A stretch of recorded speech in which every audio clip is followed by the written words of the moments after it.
opportune.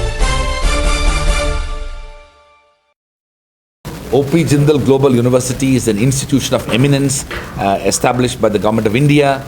We are located in Sonipat, Haryana. The reason we are here in Chennai is to promote the idea of building world-class universities in India and how the national education policy will have a profound impact on the future.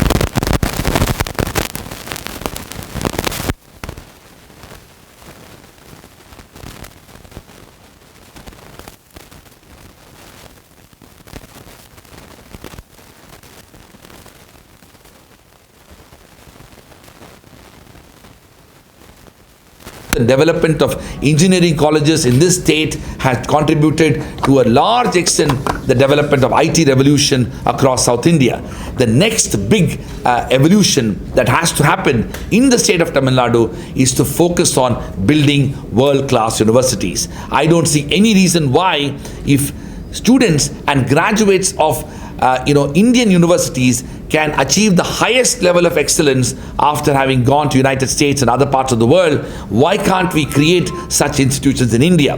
Why can't we have world-class universities in India? For a long time, this was a challenge that enabled many institutions to aspire, but only few could actually achieve. Today, the national education policy has provided a comprehensive institutional framework that can help Indian institutions to achieve that excellence. What we intend to do is to create a framework of how we can actually achieve this. The policy document that we have released today, which is about a 10-point growth and reform plan for Indian universities, where we have articulated and identified what are the 10 important things that we need to do so that we can not only build world-class universities in India, but also enable, empower, facilitate, and actually imagine a world-class education within existing Indian higher education institutions. The demographic dividend that we are all proud of, which is 850 million people who are less than 35 years of age, this demographic dividend may end up becoming a demographic disaster if we don't focus on quality, because a large number of educated youth who are unemployed and unemployable could become a nightmare for any democracy. We need to be vigilant about the implications of unemployment, and particularly educated unemployment, and that's why we need to focus on quality and excellence. We also need to recognize that the future of Indian society and global society will depend upon how we are able to harness new ideas in the fields of science and technology, in medicine, in liberal arts, in humanities, in social sciences, in law, in business management.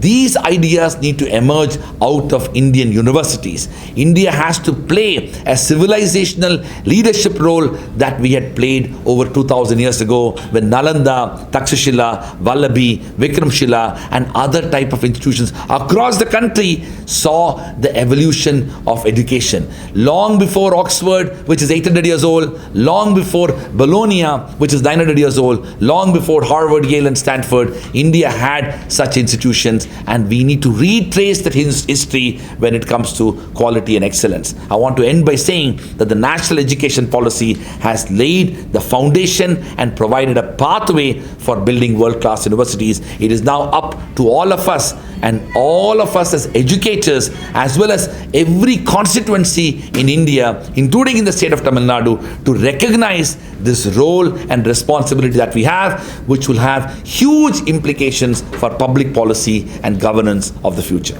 Thank you very much. Which is Indian Education Dialogues, and I'm very, very grateful to all of you for gracing this occasion with your presence, and we look forward to interacting with you. Now, to set a little bit of context about the Indian Education Dialogues and the conversation that we want to have with you, as you all may be aware, the landscape of Indian education is fast changing.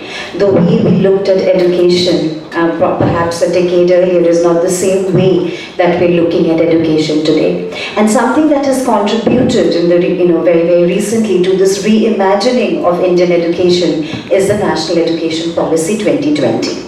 The National Education Policy 2020 marks a very watershed moment in the context of the education landscape in India, where it wants to reimagine Indian education, through inclusion and equality, equity, and excellence in education. Now, how do we look at Indian higher education institutions in the context of this vision that NEP proposes, and what kind of role that institutions such as ours, OP Jindal Global University, which has been recognized by Government of India as an institution of eminence, can play and has been playing and has the potential to play in this reimagination. Now, if you look at national education policy, we've had 3 national education policies till date, right? We had one in 1968, we had the second policy in 1986, and nearly 34 years after the second policy, we are now looking at the third one, which came in 2020. And it marks a sort of massive departure from the way the earlier education policies have imagined education.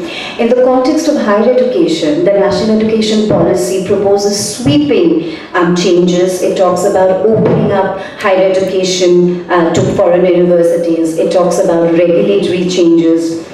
It talks about introducing 4-year multidisciplinary undergraduate program. It talks about a flexible entry-exit options for undergrad students. It talks about an academic bank of credit, right, where their pool of credit will be recorded. It talks about multidisciplinary research-driven institutions. In fact, it talks about phasing out institutions who are dedicated to one stream, and by 2040 moving towards completely multidisciplinary institutions of higher education. It also proposes very significant changes at the school education level.